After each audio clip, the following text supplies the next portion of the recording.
Hello friends, welcome to home food recipes. આજે આપણે બનાવીશું બિલકુલ બજાર જેવો જ ટેસ્ટી અને ક્રીમી ચીકુનો આઈસ્ક્રીમ. ઉનાળામાં આઈસ્ક્રીમ તો આપણે બધા જ ખાતા હોય છે, પણ જો તમે આનાથી પહેલાં કરે આ રીતે આ ચીકુનો આઈસ્ક્રીમ ઘરે ના બનાવ્યો હોય તો એકવાર આ રેસીપીને ચોક્કસથી ટ્રાય કરજો.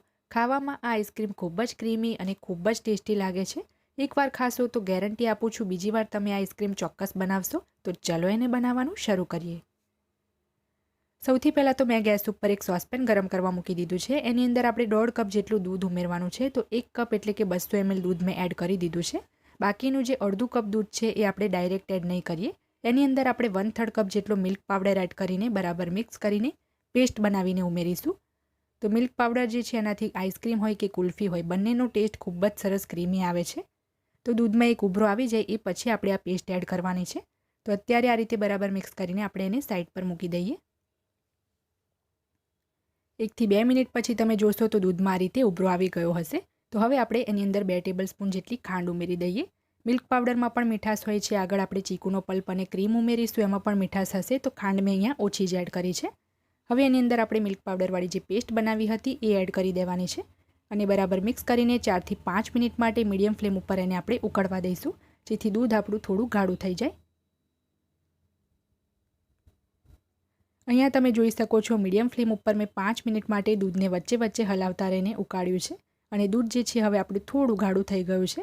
તો હવે આપણે ગેસ બંધ કરી દઈએ અને પંખા નીચે રાખીને આ દૂધના મિશ્રણને આપણે ટોટલી ઠંડુ થવા દઈશું, કારણ કે ગરમ મિશ્રણ જે છે એને આપણે યુઝ નહીં કરીએ. તો જ્યાં સુધીમાં આપણું દૂધનું મિશ્રણ ઠંડુ થાય ત્યાં સુધીમાં એક નાના મિક્સર જારમાં આપણે 1 કપ જેટલા ઝીણા સમારેલા ચીકુ એડ કરી દઈએ. 2 મીડિયમ સાઇઝના ચીકુ લઈને એને છોલીને બિયા કાઢીને ઝીણા સમારીને મેં એડ કર્યા હતા. ગ્રામમાં આ 130 ગ્રામ જેટલા ચીકુ છે.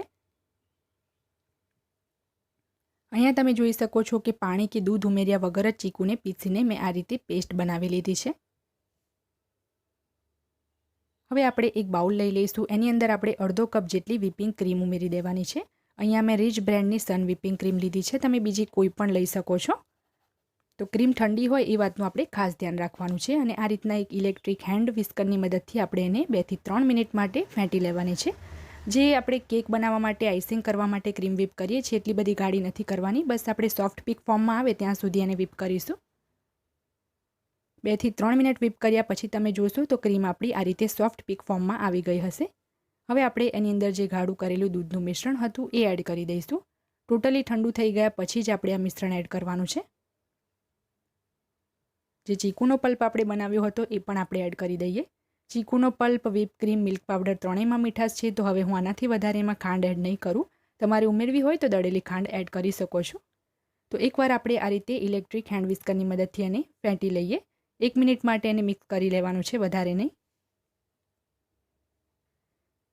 તો હવે આપણું આઈસ્ક્રીમનું જે મિશ્રણ છે એ તૈયાર છે. તો બજાર જેવો કલર લાવવા માટે એની અંદર હું 2 ચપટી જેટલો orange red food colour add કરું છું. કલર ટોટલી ઓપ્શનલ છે. આનાથી આઈસ્ક્રીમનો કલર સરસ આવશે, પણ તમારે સ્કીપ કરવું હોય તો કરી શકો છો. તો આ આપણું આઈસ્ક્રીમનું મિશ્રણ બનીને તૈયાર છે. હવે આઈસ્ક્રીમ સેટ કરવા માટે અહીંયા મેં એક એરટાઇટ પ્લાસ્ટિકનો ડબ્બો લીધો છે. એની અંદર આપણે બધું જ મિશ્રણ એડ કરી દઈએ.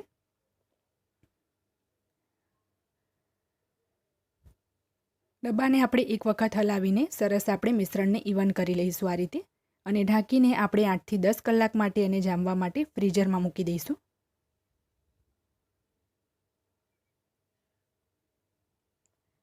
દસ કલાક થઈ ગયા પછી આપણો આઈસ્ક્રીમ એકદમ સરસ સેટ થઈ ગયો છે. તો આપણે ખોલી લઈએ અને હવે આપણે એક સ્કૂપરની મદદથી આ આઈસ્ક્રીમને સ્કૂપ કરી લઈશું. આ આઈસ્ક્રીમ ખાવામાં એટલો ટેસ્ટી લાગે છે કે તમે એકવાર ખાઈને બીજી વાર એને ચોક્કસથી બનાવશો, આ મારી ગેરંટી છે. અને ઘણીવાર આપણે આઈસ્ક્રીમ બનાવીએ છીએ તો સર્વ કરતાં જે ઓગળવા લાગે છે એટલો જલ્દી ઉગળી જાય છે કે ખાવા પહેલાં જ ઉગળી જાય છે. પણ આ રીતે જો પરફેક્ટ માપ ફોલો કરીને તમે આ આઈસ્ક્રીમ બનાવશો તો એ ટેસ્ટી પણ બનશે અને જલ્દી ઓગળશે પણ નહીં. અને આટલી ક્વોન્ટિટીની અંદર 7 થી 8 સ્કૂપ જેટલો આઈસ્ક્રીમ બનીને તૈયાર થશે. તો તમે જોઈ જ શકો છો આઈસ્ક્રીમ આપણો કેટલો ક્રીમી બન્યો છે.